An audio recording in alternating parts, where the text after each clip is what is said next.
دنیا سمجھتی ہے کہ یہ لڑائی 1948 میں اسرائیل بننے کے بعد شروع ہوئی۔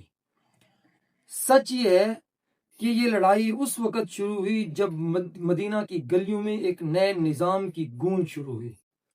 یہ صرف زمین کی جنگ نہیں بلکہ گلوبل آرڈر یعنی عالمی نظام کی جنگ ہے۔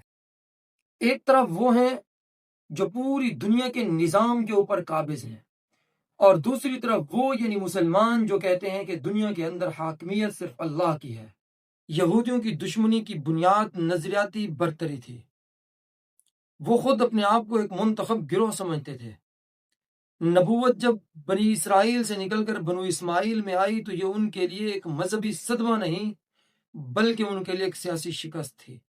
انہوں نے تلوار اٹھانے کی بجائے اندرونی انتشار کو اپنے لیے ہتھیار بنایا۔ عبداللہ بن سبا سے لے کر آج کے دور کی 5th جنریشن تک انہوں نے ایک ہی طریقہ اختیار کیا ہے کہ مسلمانوں کو آپس میں لڑاؤ اور خود تماشا دیکھو۔